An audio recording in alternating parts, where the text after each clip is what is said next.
Bienvenue à tous. Ceci est le deuxième des 4 enseignements dans le dernier mois de notre mentorat. Cet enseignement est l'analyse descendante d'éthique à moyen terme, de la semaine au jour le jour.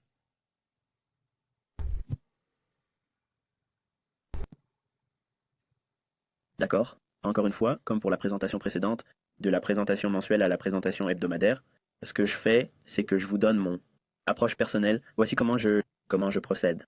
Encore une fois, il s'agit d'un modèle, mais voici comment je procède pour prendre les informations que j'ai glanées dans le tableau mensuel et je les transpose sur le graphique hebdomadaire. Maintenant, l'hebdomadaire. Les informations que je vous donne ici seront transposées au quotidien. La plupart de ces informations seront essentiellement verbatim. Ce que nous avons vu sur le graphique mensuel, c'est la raison pour laquelle je vous dis, nous sommes passés par 11 mois et demi de contenu qui semble être un exploit olympique incroyable à réaliser. Mais vous avez toutes ces informations, mais vous n'avez aucune idée de ce qu'il faut en faire, en particulier dans l'ordre. Et je vous l'ai dit dès le début, une fois que vous aurez atteint ce mois-ci, vous verrez à quel point il est facile d'utiliser les informations et cela ne prend pas beaucoup de temps. Ce que je veux dire, c'est que le temps qu'il faut, c'est vous habituer à le faire pour que vous compreniez ce que vous cherchez et que votre analyse soit plus rapide. Et cela rend votre analyse plus rapide. Ce qui ne veut pas dire que les raccourcis sont la voie du profit. Cela ne veut pas dire que vous, comme mon grand-père me le disait, il ne faut pas faire les choses à moitié. Si vous faites une tentative de demi-mesure de votre analyse, vous ne serez pas surpris si vous obtenez des résultats médiocres. Mais une fois que vous aurez compris ce que vous faites spécifiquement et comment vous décomposez le marché, ça ne prend pas longtemps, les amis. Ce n'est pas long. Je vais en fait passer plus de temps à parler et à décrire ce que vous devez faire que si vous le faisiez. C'est pourquoi l'objectif de cette présentation, tout comme celui de la transition du mensuel à l'hebdomadaire, est de déterminer l'impact de la perspective hebdomadaire sur un actif ou un marché. Nous allons identifier le biais directionnel pour le graphique hebdomadaire de l'horizon supérieur. Nous allons classer les tableaux de DP avec précision pour aider à déterminer les niveaux clés. Enfin, nous réaliserons une analyse institutionnelle sur une base hebdomadaire. D'accord, tout le monde. La première chose avec laquelle je commence quand je fais une nouvelle semaine, je commence par la force relative. La raison pour laquelle je commence par la force relative est la suivante. Il se peut que je n'ai pas une vision claire de la situation mensuelle et pour éviter toute frustration inutile, les graphiques mensuels ne me parlent pas vraiment. Je me contente alors de procéder à l'analyse de la force relative sur les actifs et les devises, les actions ou les marchés à terme. Marchés à terme que je souhaite négocier.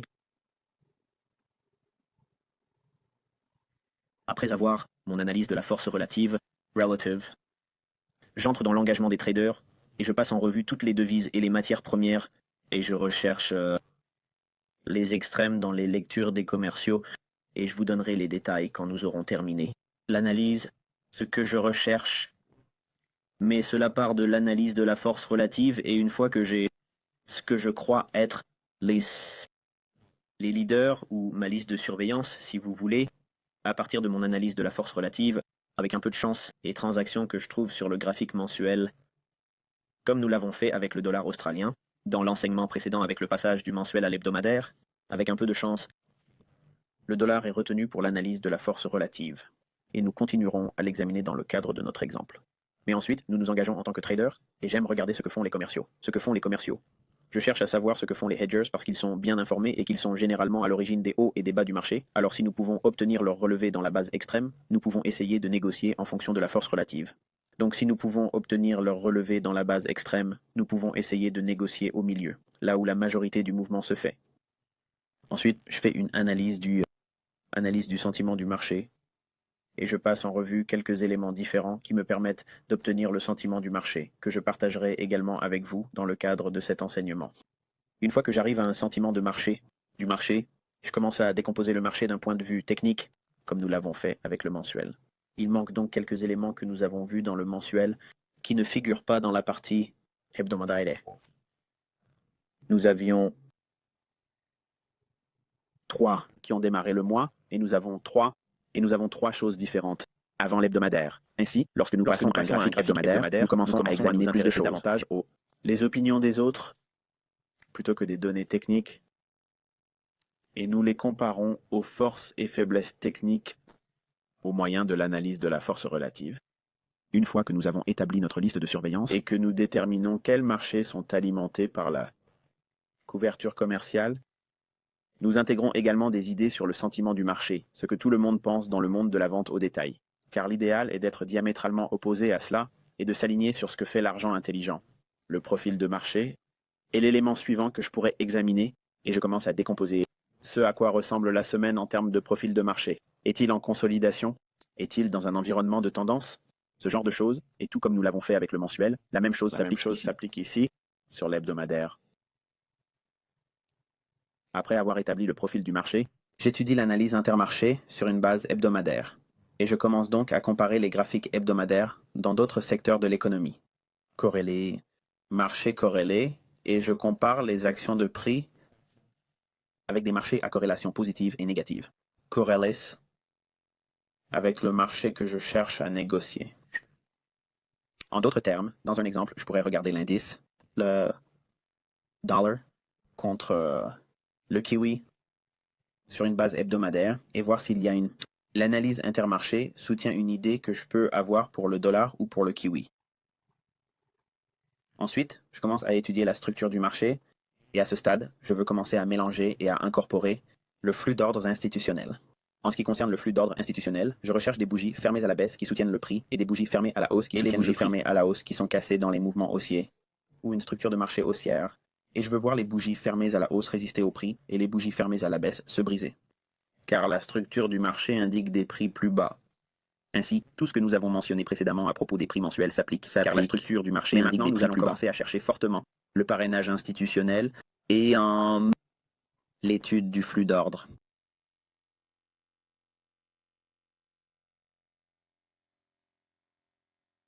L'étape suivante est la suivante. Je décompose la matrice du réseau PD sur une base hebdomadaire et je fais la même chose que ce que j'ai vu sur les graphiques mensuels, sur les graphiques hebdomadaires. Donc tout ce que je décompose en fonction de la fourchette définie par le graphique hebdomadaire. Ainsi, tout réseau de PD qui n'existait pas dans le graphique mensuel peut maintenant se matérialiser dans le graphique hebdomadaire parce que vous allez obtenir beaucoup plus de définitions parce que vous passez à un cadre temporel inférieur. Par la suite, en définissant la matrice du tableau de probabilité hebdomadaire, les tableaux de primes et d'escomptes, les matrices de primes et de décotes, je peux commencer à calibrer mes niveaux de prix clés, les zones de soutien et de résistance ou les zones d'achat et de vente. En conséquence, j'arrive à un biais hebdomadaire et il est défini de telle manière que je peux maintenant transposer ces informations sur le graphique journalier.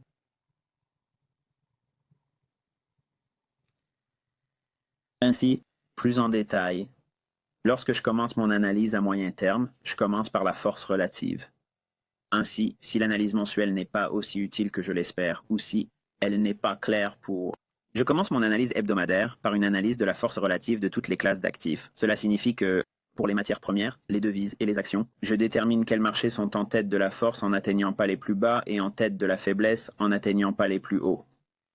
Je cherche des actions dans les 30 premiers groupes sectoriels pour les actions fortes, classées par Investors Business Daily ou IBD. Et je vais faire une analyse séparée. L'enseignement comme une étude thématique afin que vous puissiez voir comment je parcours et trie les ressources de l'IBD. IBD. Vous pouvez me voir faire et vous pouvez faire la même chose lorsque vous recherchez des actions. Je recherche les positions longues et les matières premières qui sont en tête de leur groupe de contrats à terme respectifs avec des creux plus élevés que les autres. En d'autres termes, autrement dit, dans le cas des céréales, je vais trouver un marché qui n'a pas atteint un plus bas alors que tous les grains devraient être haussiers et les dollars faibles. Je recherche des positions longues et des devises qui n'atteignent pas de plancher inférieur par rapport aux autres devises lorsque l'indice du dollar est faible. Je cherche les leaders et les retardataires, je veux donc savoir ce qui est le plus fort et le plus faible lorsque le dollar est faible. Je veux donc savoir ce qui est le plus fort et le plus faible lorsque je fais mes concepts d'analyse de la force relative. Ensuite, je m'intéresse à l'engagement des traders et je veux savoir ce que font les hedgers commerciaux. Parce que les commerciaux se couvrent dans un tel degré d'achat et de vente, ils finissent par créer eux-mêmes les hauts et les bas. Ils finissent par créer eux-mêmes les hauts et les bas ou les sommets et les creux du marché. Vous savez ce qu'ils sont le plus susceptibles de faire en termes de haut ou faible, puis vous savez que vous avez une longue période de mouvement de type rencontre au milieu, ou d'expansion de la fourchette qui est directionnellement biaisée. Ainsi, en ayant cette attente sur ce que les commerciaux ont déjà fait sur le marché, ils seront diamétralement opposés à ce que font les grands fonds. Et puisque nous voulons vraiment commerciaux pour nous donner le haut et le bas de la fourchette, haut et le bas de la fourchette en fonction de leurs extrêmes, nous négocions avec la direction des grands fonds entre les deux, parce que vous verrez qu'ils sont dimensionnellement opposés. Ainsi, dans les hauts et les bas, les commerciaux ont toujours raison. Entre ces deux points de prix, les grands fonds sont précis. Ils ont raison. C'est pourquoi les grands fonds gagnent continuellement beaucoup d'argent.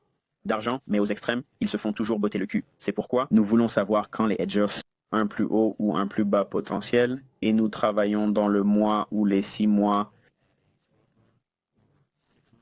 dans cette position. J'aime aussi trier les marchés qui se situent à des extrêmes de 2 ans et de 4 ans. J'utilise maintenant mon concept exclusif de programme de couverture COT. Je cherche des signes indiquant que les commerçants achètent ou vendent un marché. Maintenant, vous allez revenir en arrière et regarder les enseignements qui s'y rapportent. Je ne vais pas le répéter ici, mais j'aime rechercher quand les publicités sont achètent quand cela ne semble pas évident. Par exemple, lorsque nous regardons la ligne 0 sur le graphique de la position nette du trader, que tout le monde regarde. S'il est au-dessus de la ligne 0, ils pensent qu'ils achètent. C'est vrai, mais ils peuvent aussi vendre à l'intérieur de cette fourchette, dans cette fourchette. Mais il faut regarder l'extrême des 12 mois, le plus haut et le plus bas.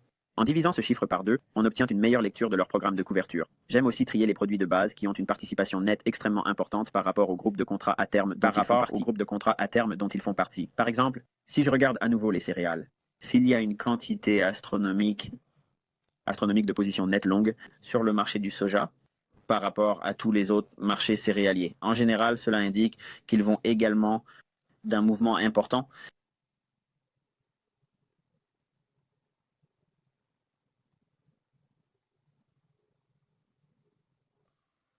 D'accord, lecture du sentiment du marché. J'utilise les titres de publications financières tels que Investors Business Daily, Barron's, Wall Street Journal, Bloomberg, et j'aime faire disparaître la grande histoire. Les nouvelles ne sont pas toujours évaluées le jour même de leur publication. Parfois, c'est possible, mais généralement, quand je le souhaite, j'aime voir les histoires commencer à se construire dans un consensus ou un sentiment de malheur, ou que tout va bien, que c'est le meilleur marché haussier jamais vu et qu'il est en feu, ou qu'il y a... J'aime utiliser des titres ou des histoires avec de grands adjectifs descriptifs. Vous savez, quelque chose qui suscite l'émotion. OK. Plus il y a d'émotions descriptives qu'ils sont, et plus ils sont fréquents, en général, cela renforce l'idée d'un sentiment. Et je hante les forums, vous savez, pour réfléchir à la vente au détail et pour construire mon opinion sur le sentiment. Je vais donc sur tous les forums en ligne et si je veux faire une transaction sur le câble, je vais voir ce que vont faire tous les individus qui s'intéressent à la vente au détail. C'est étrange, lorsque le sentiment, ils disent, de ce que nous nous attendons à voir en termes de prix. C'est incroyable comme c'est diamétralement opposé. Et en tant que lecture technique du sentiment du marché, j'utilise l'indicateur Williams Percent R. Et oui, j'ai bien dit le mot indicateur. J'utilise un pourcentage R sur un graphique hebdomadaire sur des périodes de 24 périodes et 10. Ces 3 paramètres ne sont pas tous appliqués. OK, il y a les 3 paramètres que j'aime utiliser. Et ce que je fais, c'est que je cherche celui qui représente le plus fidèlement ou se superpose à les hauts et les bas importants précédents, ce qui a été fait dans le passé. Rien ne sera parfait, d'accord, mais j'aime avoir un indicateur technique de sentiment de concert avec ce que je vois dans les forums. Indicateur technique de sentiment de concert avec ce que je vois dans les forums de vente au détail et ce que je vois dans les journaux ou les articles ou tout ce que je vois sur CNBC. Ainsi, lorsque ces 3 éléments sont réunis, mon sentiment s'en trouve renforcé. D'accord. Et quel est le profil du marché? Comme nous l'avons fait avec le graphique mensuel, je vais passer rapidement sur ce point parce que c'est très exactement le verbatim. Le marché est-il en consolidation?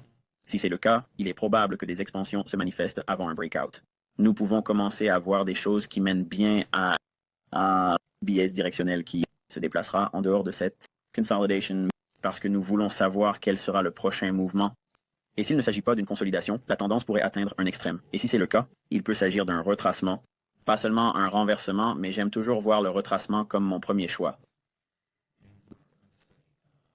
Doublure. Tendance. Et si c'est une tendance, je vais toujours citer ou chercher des trades de continuation pour éviter le haut et choisir un haut et un bas. Et si la tendance n'est pas là, je cherche des signes de soutien, un breakout directionnel, une consolidation, j'utilise l'analyse de marché pour cela. Et le marché est-il en cours de retracement? C'est la troisième question que je me pose. Si le marché est en retracement, je cherche des signes de continuation du trade après le retracement. Pensez à ce que je vous ai montré dans l'enseignement mensuel. Alors que le graphique mensuel était en train de retracer, pour le dollar australien, il est entré dans un bloc d'ordre haussier sur une base mensuelle. Il s'agit là d'un scénario idéal pour une position longue. Mais s'il n'y a pas de retracement, je dois déterminer s'il s'agit d'une consolidation ou d'une tendance et j'utilise les idées ci-dessus pour obtenir plus d'informations. C'est ce que je fais pour établir le profil du marché sur le graphique hebdomadaire, tout comme je l'ai fait sur le graphique mensuel. Et tout ce que nous avons vu sur le mensuel pour l'analyse intermarché est fait ici aussi. Et si j'ai une structure de marché haussière? Dans mon marché d'intérêt. Marché qui m'intéresse. Vous savez, si je cherche une analyse intermarché pour soutenir l'idée de marché positivement corrélé et que je m'y oppose dans les marchés négativement corrélés, à l'idée de marché positivement corrélé et s'y oppose dans les marchés négativement corrélés. Exemple, la livre sterling est haussière, j'aimerais voir un dollar américain faible techniquement. Et si c'est une structure de marché baissière déterminée sur le marché qui m'intéresse, je cherche une analyse intermarché pour soutenir l'idée dans les marchés positivement corrélés et s'y opposer dans les marchés négativement corrélés. Exemple B, dollar américain baissier et euro fort techniquement. Ensuite, je me penche sur la structure du marché. Et encore une fois, je veux commencer à incorporer le flux d'ordre institutionnel à la recherche des réseaux de primes qui se brisent dans les marchés haussiers et les réseaux à prix réduit qui soutiennent les prix. Et à l'inverse, lorsque le marché est baissier, je veux voir des réseaux premium qui résistent au prix et que les réseaux discount s'effondrent et n'apportent aucune forme de soutien. Cela va de pair avec la structure normale du marché, telle qu'elle est décrite ici. Je vais donc définir la structure actuelle du marché sur une base hebdomadaire. Structure actuelle du marché. Je cherche à classer chaque plus haut et chaque plus bas par rapport aux idées de SMT, en les comparant à un dollar ou à une paire corrélée SMT. En d'autres termes, l'euro au câble ou l'euro au dollar. Vous avez donc le SMT USDX et le SMT de la paire corrélée. Sur le plan hebdomadaire, je commence à l'utiliser ici, et comme pour le mensuel, je compare la relation entre les sommets et les sommets récents pour déterminer si le sommet à long terme, intermédiaire ou à court terme contrôle le prix actuellement. Et comme pour le mensuel, je compare la relation avec les plus bas récents pour déterminer si un plus bas est un plus bas à long terme, à moyen terme, ou à court terme, à long terme, à moyen terme ou à court terme, et s'il contrôle le prix actuellement. Les transactions sélectionnées dans le sens de la structure actuelle du marché et du biais directionnel mensuel seront favorisées dans mon analyse. Et puis, évidemment, comme nous l'avons fait pour le mois, je vais localiser les points d'intérêt institutionnels. Une fois que j'aurai l'action de prix que je souhaite analyser, je décompose la fourchette de prix sélectionnée en primes et en remises. Toutes les fourchettes de prix ne comportent pas tous les types de primes ou de réductions possibles. Je vais simplement noter ceux qui sont évidents dans la fourchette hebdomadaire et les tableaux de primes et de décote seront identifiés. Je chercherai à construire des idées de transactions potentielles basées sur les tableaux de PD et en me référant à tous les points d'analyse précédents ainsi mentionnés dans cette présentation hebdomadaire à quotidienne. Je vais noter les niveaux de prix clés par rapport au tableau de primes et au tableau de décote sur une base hebdomadaire. Une fois que j'aurai déterminé les parties de la structure du marché que je souhaite utiliser pour mes idées de transaction, comme pour le mensuel, j'arrondis chaque tableau de PD au 10e ou au 5e niveau le plus proche. Les tableaux de primes supérieurs au prix du marché sont calibrés et arrondis au nombre ajusté le plus proche. Les tableaux de prix réduits inférieurs au prix du marché sont calibrés et arrondis au nombre ajusté le plus proche, soit 5 ou 10 niveaux. Et nous terminons avec un biais hebdomadaire. Après avoir parlé de la force relative pour les leaders et les retardataires, j'aborde la question de l'engagement des traders. Je passe à l'engagement des traders. Je recherche l'achat et la vente sur la base de leurs lignes standards. Sont-ils au-dessus ou au-dessous de la ligne 0? Ensuite, je décompose le tout en fonction de mon programme de couverture, où l'on peut examiner les 12 derniers mois et regarder le plus haut et le plus bas de leurs avoirs nets et ne pas tenir compte de la ligne 0 que tout le monde utilise pour les graphiques des positions nettes des traders. Et ensuite, diviser cette ligne en deux et au-dessus, il s'agirait d'achat et en dessous, il s'agirait de vente. Et encore une fois, la ligne 0 fait un enseignement à ce sujet et vous pouvez aussi vous y référer. Si vous avez d'autres questions après que nous ayons terminé le contenu de ce mois, nous aurons évidemment tout le temps d'y revenir. Ensuite, je détermine le sentiment du marché sur la base de ces trois approches principales. Puis je confirme mon analyse par la corrélation avec le marché, ainsi soit USDX SMT ou l'indice trimestriel SMT. Et ou comme par exemple le dollar par rapport aux matières premières et le dollar à la baisse, les matières premières à la hausse. Ce genre de choses se produit sur le graphique hebdomadaire. et je sélectionne une partie de la structure du marché pour y encadrer une transaction. Puis je définis les tableaux de PD pour arriver à des niveaux clés dans cette fourchette sur le graphique hebdomadaire. Et à ce moment-là, je suis parvenu à une analyse directionnelle et un cadre temporel hebdomadaire qui est transposé sur le graphique journalier. Ce que nous allons faire maintenant, c'est revenir à notre exemple du dollar australien et décomposer tout ce que nous avons fait ici. Nous allons l'appliquer à ce principe de la semaine au jour le jour. OK, nous sommes de retour sur notre dollar australien en tant que mensuel et tout ce que j'ai fait, c'est changer quelques couleurs pour que ce soit plus clair. Plus, clarté. Nous avons un bloc de rejet ici et notre ancienne hauteur notée ici comme augmentation de la prime. Il s'agit de notre fourchette définie par notre et notre haut, et c'était le tableau de rabais qui est le plus proche de l'action de prix au début du mois de juin. Un bloc un peu plus court. Le seuil moyen serait ici aussi. Je vais juste essayer de garder les choses propres. Puis nous avons le bloc de rejet de la clôture la plus basse. Et ensuite, nous avons le plus bas lui-même qui serait identifié et le pool de liquidité en dessous. Donc, à la hausse, nous avons eu deux réseaux de primes et un autre que nous ajouterons ici. Qui est l'ancien sommet, ici. Et il y en aura un autre si celui-ci dépasse le prochain tableau de PD sur la base d'une prime. Sur la base de la prime serait ici la dernière bougie de fermeture, ce qui constituerait un bloc d'ordre haussier d'un point de vue mensuel. Encore une fois, nous devenons un peu riches avec les objectifs en termes de primes maintenant, mais je veux juste vous montrer comment vous pourriez juste continuer à sortir avec cela. Et puis nous avons quelque peu d'un écart de juste valeur ici aussi. Nous pourrions donc l'identifier. Nous l'avons donc à ce niveau. Voici donc tous nos tableaux de primes sur le mensuel australien. D'accord. Donc maintenant, une fois que nous avons tout cela, une fois que cette gamme a été cassée à partir de ce basse à ce sommet, alors maintenant cette fourchette n'est plus place valide. OK. Donc maintenant nous avons un échange de prix à l'extérieur pour la liquidité externe. Liquidité externe. Et maintenant le prochain sommet de la fourchette serait ici. Donc si ce sommet devait être cassé, alors nous commencerons à chercher écart de juste valeur pour définir la fourchette et ensuite le bloc d'ordre haussier. Et il suffirait de continuer à l'élargir. D'accord. Et si ce bloc d'ordre haussier cède, nous chercherions toute cette livraison à la baisse sur le prix à rééquilibrer. Mais c'est très loin et ce n'est pas discussion pour l'instant, mais c'est ainsi que nous procéderions. Nous allons maintenant descendre dans la ligne de démarcation qui délimite le début de la période d'application de la loi. Début du mois de mai et sur le graphique mensuel. Nous devons donc maintenant l'ajuster. Car nous allons passer à un graphique hebdomadaire et nous voulons voir toute l'action relative des prix. Nous avons donc maintenant tout ce qui était sur le graphique mensuel transposé sur le graphique hebdomadaire. Nous avons donc maintenant tous nos tableaux de primes, les tableaux de réduction sont définis ici. Et encore une fois, notre gamme initiale a été définie par ce haut. Ce bas, une fois que ce sommet a été formé ici, cette fourchette n'est plus valide, mais nous y faisons référence en tant que tableau d'escompte parce qu'il est en dessous du prix. Nous reviendrons donc à cette puissance comme niveau de soutien, mais nous chercherions à justifier pourquoi le prix peut encore atteindre les 83, OK, lui, ou 80 à 90 sur la base d'un tableau de primes mensuel.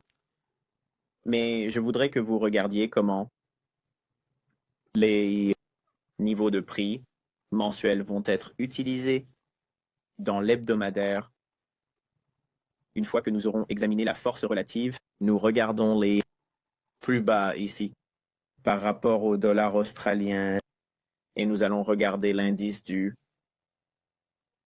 dollar en même temps et nous pouvons voir qu'il n'y a pas vraiment de disparité entre les deux marchés. Le dollar australien a appelé à une hausse tandis que le dollar semblait également faible, ce qui a entraîné une baisse des prix. Ainsi, du point de vue de la force relative, il n'y a pas de disparité ici. Tout le confirme. Nous avons donc la faiblesse du dollar comme prévu et la force de l'AUSSI. D'accord, nous n'avons pas vu de corrélation fissurante ici, donc tout semble sain pour que ce mouvement se produise avec la tendance saisonnière de juin à être plus élevée. Nous obtenons le mouvement haussier du bloc d'ordre haussier d'un point de vue mensuel, ce qui correspond à ce niveau ici, c'est le bloc d'ordre haussier mensuel. Mais remarquez aussi que le prix à l'intérieur de cette fourchette, avant la sortie juste ici, se bat à ce haut. Regardons toute cette fourchette un peu plus en détail. Nous avons cette bougie ici, où une fois qu'il a décollé, au-dessus de ce sommet à court terme, sur cette bougie, donc au-dessus de 9,73,57, seule la livraison à l'achat est offerte jusqu'à ce qu'il redescende et se rééquilibre. Le sommet de cette bougie se situe à 73,57. En dessous de cette bougie se situe à 73,29, donc plus qu'une baisse, c'est un rééquilibrage. Nous avons donc un point de rééquilibrage et nous pouvons maintenant prendre ce bloc de commande et l'affiner jusqu'à ce niveau ici. Un peu plus de détails en termes d'où le bas peut se former dans ce retracement que nous avons vu sur le mensuel. Nous avons donc un tableau plus raffiné, TD pour une réduction à ce niveau ici. Et si nous regardons ces deux bougies ici, ce qui fait un bloc d'ordre haussier hebdomadaire. Toutes ces choses nous aident à nous aligner sur un niveau beaucoup plus raffiné et calibré. Nous avons un équilibre ici, donc le prix. Nous voulons le voir descendre jusqu'à ce niveau ou le traverser. Ou à travers ce niveau. Je veux dire que je ne devrais pas dire qu'il ne devrait pas. Il peut descendre jusqu'à lui, mais nous ne voulons pas le voir. Et c'est tout. Le niveau est là, et nous allons nous débarrasser de cela. Et nous nous en débarrasserons. Nous avons maintenant un peu plus de détails en termes de tableau d'escompte. Le prix baisse. Il trouve un soutien au niveau du bloc d'ordre haussier. Et l'écart de la juste valeur sur la semaine. Et le prix se négocie maintenant à travers cette bougie de fermeture. Je suis désolé, cette bougie de clôture descendante est violée par cette bougie de clôture. Cela devient donc un bloc d'ordre haussier. Nous pouvons donc anticiper que le prix de revenir à ce niveau.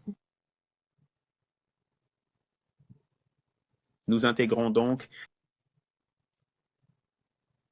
flux d'ordre institutionnel, ici, une belle livraison de prix ici, avec ce faible core, cette bougie s'ouvre et s'enfuit, et atteint la liquidité du côté de l'achat, se reposant au-dessus des sommets égaux et au-dessus de la fourchette, ce qui est ce que ces niveaux sont ici pour le mensuel.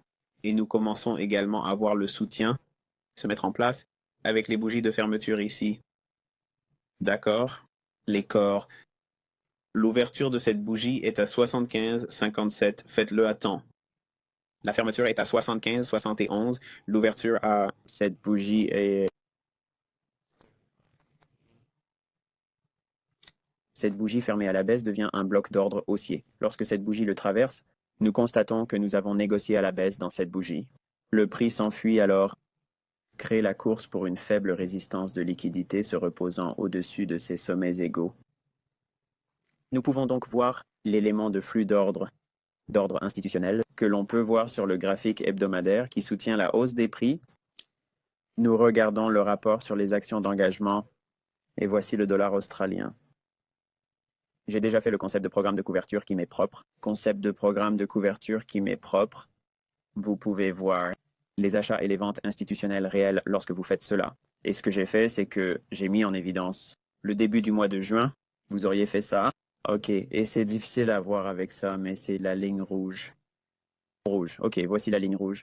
Tout en haut, et c'est une marche d'escalier vers le bas, va ici, remonte, descend, et monte, en bas, reste en bas ici, et remonte pendant un certain temps, puis il redescend, d'accord? Ce que j'ai fait, c'est qu'au mois de juin, j'ai remonté 12 mois en arrière jusqu'au mois de juin de l'année précédente. Juin de l'année précédente, qui est cette ligne ici, d'accord? Et c'était la valeur la plus élevée depuis cette date jusqu'au mois de juin de 2017 et j'ai cherché la valeur la plus basse. D'accord? J'ai utilisé cette valeur. Je suis remonté jusqu'en mai pour être sûr d'avoir une bonne fourchette. Et j'ai divisé cette fourchette en deux, le haut et le bas. Et voici le point médian, ce qui donne cette ligne 0 qui se trouve normalement sur un graphique de position nette négociée. Utiliser une fourchette de 12 mois, et dans une fourchette de 12 mois, si vous la divisez en deux, le plus haut et le plus bas, et que vous la divisez en deux, vous obtenez ceci. Des flux et des reflux. D'accord. Et quand j'ai commencé à faire cela pour les matières premières et à regarder les contrats à terme et autres, surtout avec les devises, c'est devenu comme une énorme ampoule. Vous ne pouvez pas, ils ne peuvent plus vous cacher. Je pense qu'ils ont commencé à manipuler les données pour fausser la présentation des graphiques de position nette du code de la position nette. Et en ayant ça, comme ceci, cela, nous donne un. En fait, je pense que je viens d'enlever un peu de vert, n'est-ce pas? Non, je ne crois pas. Quoi qu'il en soit, cela devrait aller un peu plus haut que cela. Tout devrait être vert. Ici. Je vais vous montrer ce que j'ai fait dans une seconde. Mais l'essentiel, c'est qu'en juin, ici même, vous pouvez voir qu'ils étaient au-dessus du concept de programme de couverture ICT modifié, où vous pouvez voir quand ils se couvrent et achètent et vendent. Il suffit de jeter un coup d'œil rapide pour voir que pendant la période d'achat, ils ont tous le bas ici. Et pendant cette période rouge, ils ont vendu à la baisse, ont pris une position longue. Nous avons eu ce rallye à la hausse et nous avons eu cette vente ici où ils ont vendu dans le rallye. Ils ont ensuite racheté le titre à son plus bas niveau. Ils l'ont vendu à nouveau, ici, ce qui correspond à la baisse, puis ils l'ont racheté ici, c'est-à-dire en juin. Et voilà la remontée. Nous avions donc, dans notre hebdomadaire à quotidienne, procédure, nous recherchons l'influence saisonnière de la hausse en juin pour le dollar australien. Nous avons effectué nos études de force relative. Nous avons constaté une divergence SMT sur aussi par rapport au dollar. L'OSI ne parvenait pas à atteindre un plus bas lorsque l'indice du dollar atteignait un plus haut. Et cela était en place, cela fonctionnait. Donc le rapport de l'engagement des traders et le graphique, comme nous le montrerons, je vous montrerai l'original, contrairement à ce que vous voyez ici, mais les données cotes. Et le programme de couverture des tics. Encore une fois, vous ne trouverez cela nulle part ailleurs. Vous l'avez appris ici. Donc en regardant ces informations, elles nous indiquent quand les commerciaux achètent vraiment et quand ils vendent vraiment, d'accord? Et ce n'est pas toujours une indication de ce que vous verriez normalement dans un graphique COT standard. Ainsi, nous pouvons voir la véritable couverture institutionnelle ici avec leur taux d'achat au niveau le plus bas. D'accord? Remarquez également que cela se produit juste au moment où ils comblent l'écart. Il n'y a donc que les acheteurs qui livrent ici. Donc le haut de cette bougie, jusqu'à ce qu'il soit atteint, boum, elle l'atteint, d'accord? Et ensuite, le rallye s'éloigne tout en se superposant à leur position nette longue. Remarquez qu'ils ne sont pas vraiment en position nette longue tant qu'ils ne sont pas au-dessus de zéro. Si vous regardez comme tout le monde, ils sont légèrement haussiers. Il n'est pas nécessaire. N'a pas besoin d'être vu comme ça. Nous pouvons voir qu'il s'agit en fait d'une augmentation importante et massive des achats. Alors que vous pouvez voir quand ils descendent et ils ont été beaucoup plus longs en utilisant ma façon d'utiliser les données cotes que celle du graphique cote, que celle du graphique COT standard que nous allons examiner. Fermons donc ce ici et vous verrez ce que cela donne en Pincher. Tout ce que j'ai fait, c'est un clic droit sur le graphique à barre une fois que j'ai appliqué un contrat hebdomadaire et j'ai mis les données cotées sur une grande présentation. Je vous montrerai à quoi cela ressemble lorsque nous irons sur barchart.com. Et ce que nous faisons, c'est je vais enlever tout cela. Et vous pouvez voir, sans tout ça, ce n'est pas aussi apparent sans l'information. Cela ressemble juste à un tas de lignes gribouillées. Et oui, vous pouvez voir qu'ils ont légèrement dépassé la ligne du zéro ici, mais souvent, vous allez trouver qu'en utilisant ma façon d'interpréter les données cotes, elles seront en dessous de la ligne du zéro, mais cela vous donnera quand même un énorme afflux massif d'achats. Passons à le diagramme à barres, le graphique actuel sans la ligne et le fait que je vous donne une perspective sur 12 mois. OK. Et vous pouvez voir un petit achat très modeste au-dessus de la ligne 0, mais quand vous regardez par rapport à la façon dont je l'ai montré, c'est un achat beaucoup plus massif qu'ils ont fait. C'est un achat beaucoup plus massif qu'ils ont fait là. Et regardez la réaction du prix. C'est un truc de trader du cercle intérieur. OK, cela vaut le prix de la mission à lui tout seul. Donc, vous pouvez voir comment ils sont restés en dessous de la ligne 0 ici. D'accord? La plupart du temps, mais à chaque fois, il s'est redressé. OK. Tu sais pourquoi ils ont acheté ici alors qu'ils sont toujours en dessous de la ligne 0? C'est une des choses qui m'a gêné en tant que trader, comme les données cotes ne fonctionnaient pas. Je m'y prenais mal parce que je faisais exactement ce que le livre disait. Alors j'ai changé et j'ai jeté ce que Larry Williams a dit à propos de chercher ceci et de chercher cela. Non. J'ai regardé s'il se couvre, il devrait me faire les choses d'un point de vue saisonnier. Et je l'ai trouvé sur le marché des céréales. Et en procédant de la sorte, en voyant les choses se produire de manière cyclique, je me suis dit, essayons d'appliquer ça aux monnaies. Eh bien, les monnaies sont cycliques comme tout le reste, en raison de la politique monétaire, du commerce mondial, de tous ces types de choses. Pensez-y, il y a des jours fériés dans le monde entier qui ont lieu chaque année civile, chaque année calendrier, data, qu'elles sont censées avoir lieu. Tout le monde a une sorte de célébration du nouvel an. Vous ne pensez pas qu'il y a des gens qui dépensent de l'argent? Bien sûr que si. Donc si nous regardons ces choses cycliques, alors pourquoi n'y aurait-il pas des éléments cycliques dans les techniques avec les publicités? Je pense donc que c'est ce qui s'est passé. Ils ont biaisé ces données pour les fausser. Et parce que c'est la loi, la CFTC leur demande de rapporter ces informations, ce dont je suis très reconnaissant. Cela nous permet de mieux comprendre ce qui se passe. Et oui, vous pouvez voir une position longue nette qui est vraiment, vraiment faible, juste au-dessus d'ici. Mais si vous regardez les lectures de l'extrémité inférieure, c'est vers le haut de la fourchette. Il s'agit donc d'un achat massif, et c'est la raison pour laquelle vous obtenez ce mouvement de prix explosif. Très, très révélateur de l'accumulation d'argent intelligent. Nous avons donc l'idée de parcourir les titres et d'utiliser les principales publications, etc. Voici Bloomberg. Et c'était en mai, les perspectives du dollar australien s'assombrissent. Ok, est-ce que ça sonne comme haussier ou baissier? De toute évidence, cela indique qu'ils pensent que le dollar australien va chuter fortement. En toute honnêteté, nous sommes à la mi-mai. Mais c'est à ce moment-là que je veux commencer à voir. Je veux voir ces intrigues commencer à construire ces idées sur la façon dont, par exemple, le marché de l'énergie ou c'est la pêche et la crème. C'est un merveilleux défilé de téléscripteurs. Vous savez, l'exaspération. Vous savez, tout est génial ou tout est terrible.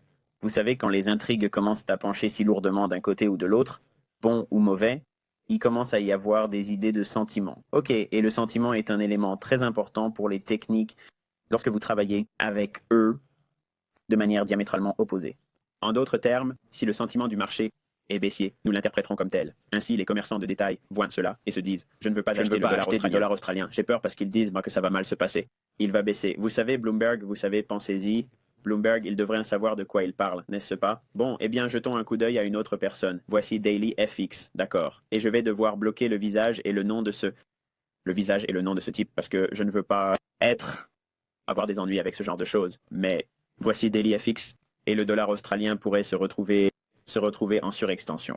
En d'autres termes, la prévision fondamentale du dollar australien sont baissières et éventuellement, le dollar australien augmente encore de plusieurs centaines de pips grâce à de toute cette merveilleuse perspicacité. Et en voici une autre. Le dollar australien est sans direction. Le 30 mai 2017, il est sans direction, les amis. D'accord, c'est la fin du mois de mai. Et nos saisonniers appellent à la reprise. Et c'est la fin du mois de mai. C'est la fin du mois de mai. Et puis nous avons ceci. Ce que nous faisons, c'est que nous, un bras de fer contre les banques et les traders néophytes, ou ces gens stupides, l'argent stupide, d'accord? Le héros de la classe ouvrière, vous savez, les traders, les gars qui ne savent pas grand-chose, les baby peeps, si vous voulez. Ok, et si vous avez des intelligent contre une entité comme ça, évidemment, vous savez qui va gagner à la fin. Ok, vous ne voulez pas être dans la foule mal informée et ils sont mal informés parce qu'ils suivent toutes les miettes qui sont déposées devant eux comme de bons esclaves, d'accord? Comme de bons moutons, ils vont manger ce qui est placé devant eux. Devant eux. Tous ces événements d'actualité sont là pour créer un sentiment. Tous ces médias, d'accord? Je ne serais pas surpris s'ils n'étaient pas de mèche pour faire en sorte que tout cela se déroule comme ça, d'accord? C'est la programmation conditionnelle. Au fil du temps, ils commencent à construire ces idées. Finalement, si on répète à quelqu'un que c'est mauvais, que c'est mauvais, que c'est mauvais, ils vont penser que c'est mauvais aussi, d'accord? Et puis, ils vont parler de tout ça à tous ceux qu'ils connaissent. Et ainsi, le sentiment, comme une opinion, est partagé avec tout le monde, et plus il se répand, c'est comme un virus. Il imprègne tout, et comme nous sommes dans une ère de médias sociaux et de technologie, et de la technologie, il est si facile de partager une opinion. Donc, une fois qu'une opinion est développée, et qu'elle est largement partagée, elle crée un énorme état diamétralement opposé, qui est le sentiment du marché. Diamétralement opposé, qui est le sentiment du marché. Donc en soi, si je vois ce genre de choses, ces publicités et ces articles, et qu'ensuite je le vois dans un jeu de sentiments, comme ici, nous avons le dollar australien, et nous allons maintenant appliquer une lecture du sentiment avec l'oscillateur Williams pour 100 R, et nous allons commencer avec le 20. D'accord? Et nous y voilà. entrée longue idéale. Je l'ai fixé à 80 et idéal. Entrée courte ou de vente si vous êtes en position longue et de 20. Donc c'est 20 et je vais revenir en arrière et donner une bonne lecture pour cet achat ici. Je n'ai pas donné un bon achat ici et j'ai donné un bon achat là. Ok, donc 20 c'est douteux. Donc maintenant nous allons changer l'indicateur à 14. Et ça a l'air d'être une forme ajustée, je sais, mais vous verrez ce que je fais dans une seconde. Ok. Nous avons maintenant une bonne lecture ici. Nous avons une bonne lecture ici. Nous avons une bonne lecture ici, donc quand le prix a baissé à nouveau, ici cela devrait être un bon achat, et ça l'a été. Donc ceci est calibré sur une période de 14 ans pour le sentiment, et nous l'avons fait en justifiant les anciens bas ici. Voyez à quelle vitesse il l'a fait. Et je vous ai donné le choix entre 3, 24 et 10. Maintenant, si je passe à la période de 10, il se comportera probablement encore très bien. Mais vous voulez vraiment avoir un peu plus de temps. Vous ne voulez pas toujours utiliser un petit, parce que le plus petit vous donnera toujours généralement une bonne lecture. Et c'est parfois un peu trop édulcoré à mon avis. Mais vous pouvez voir qu'il le fait ici, ici, ici, ici et ici aussi. Mais la période de 14 ans, à mon avis, aurait été optimale parce qu'elle vous donne un peu plus de temps de filtrage. D'accord? Il l'aplanit un peu plus par rapport à ces en dents de scie que vous pouvez obtenir avec une période de 10 et une bougie hebdomadaire. Nous avons donc le sentiment. Nous le remettrons sur 14 de façon à ce qu'il reste avec nous dans notre présentation. Nous avons donc notre macro-sentiment en termes de techniques. Ici, nous disons que nous sommes, vous savez, tout le monde pense que c'est baissier, d'accord? Baissier, baissier, baissier, d'accord? Court, couverture, et idéal long, d'accord, vers les 80. Et aussi au même moment où tous les titres disaient c'est la fin du monde pour le dollar australien, il va baisser ou il est sans direction. Personne ne disait qu'il allait monter. Alors, quel était le sentiment? Baissier. Techniquement, c'est haussier, parce que c'est une lecture extrême ici. Et nous avons construit toutes les idées avec les tableaux premium et les tableaux d'escompte où nous étions dans un tableau d'escompte, bloc d'ordre haussier, l'écart de la juste valeur a été comblé, et tendance saisonnière. Boom! Explosion. D'accord.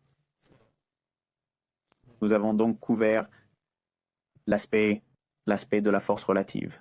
Nous avons regardé le cote, utilisé à la fois l'utilisation naturelle du graphique cote, la ligne 0 au-dessus et haussière, au-dessous et baissière, en dessous et baissière. Ensuite, j'ai utilisé mon ICT, concept de programme de couverture, qui consiste à utiliser la fourchette de 12 mois, à remonter 12 mois en arrière, à trouver les valeurs les plus élevées et les plus basses sur les positions commerciales uniquement.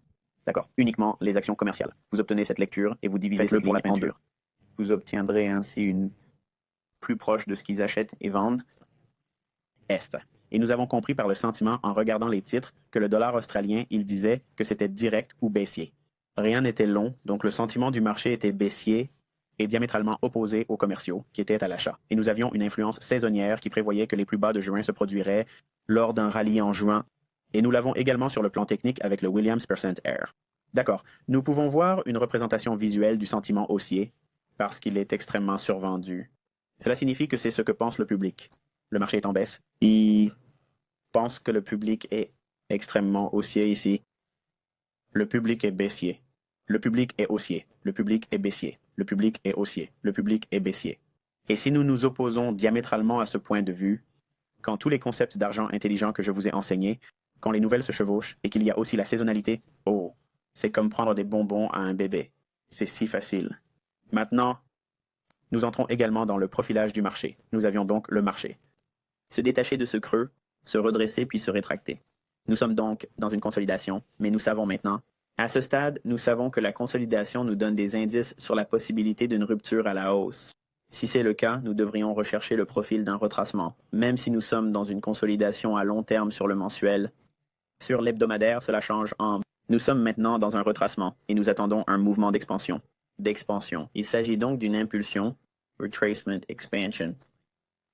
D'accord? Le mouvement d'expansion a tendance à aller un peu plus loin que le mouvement d'impulsion, et c'est pourquoi nous avons nos Fibonacci habituellement se chevauchent pour obtenir nos extensions pour les cibles.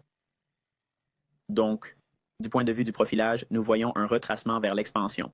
Et l'analyse intermarché, nous avons déjà vu que l'indice du dollar soutenait ce mouvement haussier par sa faiblesse. Soutenait ce mouvement haussier par la faiblesse dans la partie du dollar.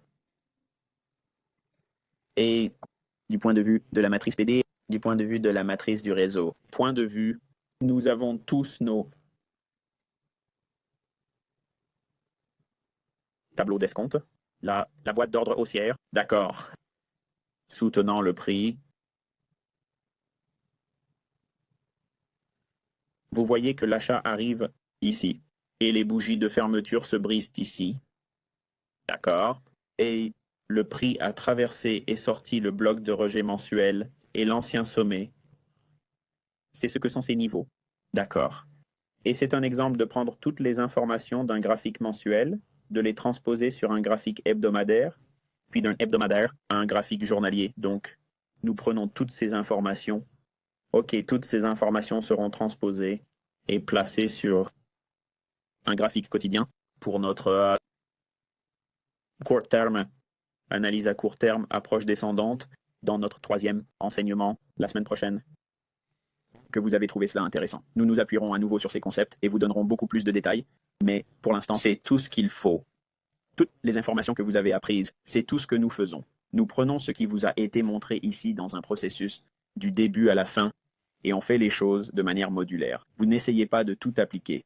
Vous n'essayez pas d'appliquer tous les concepts en une seule fois et d'essayer de faire en sorte que tout vous parle, car vous n'arriverez jamais à rien. Vous serez confus. Rien de tout cela ne devrait être confus pour vous. C'est vraiment simple. C'est rationalisé. Il n'y a pas beaucoup de choses à appliquer. Chaque période spécifique a ses caractéristiques respectives, et vous devez appliquer certains outils à ces périodes. Vous remarquerez que nous n'avons pas fait beaucoup de, vous savez, détails avec l'analyse des dates et des heures. Ce n'est pas nécessaire pour ces périodes, mensuelles et hebdomadaires. Maintenant, lorsque nous passons au quotidien nos prochains enseignements la semaine prochaine, vous obtiendrez des informations beaucoup plus raffinées sur l'heure de la journée et beaucoup plus d'indicateurs et d'outils. Et c'est probablement ce que vous attendez, mais vous n'avez pas besoin de ces choses. Ce truc-là, c'est ici. Ce que je vous ai déjà montré ici jusqu'à présent, c'est ce qui manque à tous les autres. Donc, s'ils n'ont pas ça dans leur trading et qu'ils n'obtiennent pas de bons résultats, est-ce que c'est probablement quelque chose qu'ils devraient commencer à faire? Bien sûr, mais comme ils ne font pas partie de ce groupe, ils n'y auront pas accès. Cette information, si vous les utilisez et que vous essayez de ne pas d'augmenter en prenant d'autres disciplines et en les appliquant, gardez-le comme je vous l'ai montré ici. La leçon précédente est celle-ci. Tout ce que nous faisons, c'est prendre l'information et construire et étoffer ce que l'institution devrait faire. Remarquez ce que nous avons fait. Nous avons appliqué des influences saisonnières que les techniques devraient soutenir en raison des techniques et répète des tendances saisonnières ou des prix plus élevés et des prix plus bas. En ce qui concerne le dollar australien, nous avons cherché un creux saisonnier en juin. Il s'est produit. Il a été atteint grâce au parrainage institutionnel, le flux d'ordre institutionnel. Les clients commerciaux étaient en position nette longue sur la base de ces deux éléments. Il s'agit d'un programme de couverture, qu'il soit basé sur mon concept ou sur le graphique KOTI standard, et le sentiment était baissier à 100 directions. Les mots utilisés étaient sans direction ou l'enfer dans un panier. C'est en gros ce qui s'est passé. Personne ne disait dans les rapports d'acheter le dollar australien. Le dollar australien. Personne ne disait cela. Il disait qu'il allait baisser et ça n'a pas été le cas. Il s'est heurté à un niveau que nous avions anticipé. Nous en avions parlé. En fait, je m'y attendais en mars. Je me suis trompé. Nous avons eu un petit retracement ici, mais c'est devenu une opportunité d'achat. Regardez le mouvement explosif du prix. Mouvement explosif des prix. Nous ne l'avons pas manqué ici. Nous étions tous dessus, mais le plus important, c'est que ce sont les composants que nous utilisons du mensuel à l'hebdomadaire et maintenant de l'hebdomadaire au quotidien à la journée. Jusqu'à la prochaine fois, je vous souhaite bonne chance.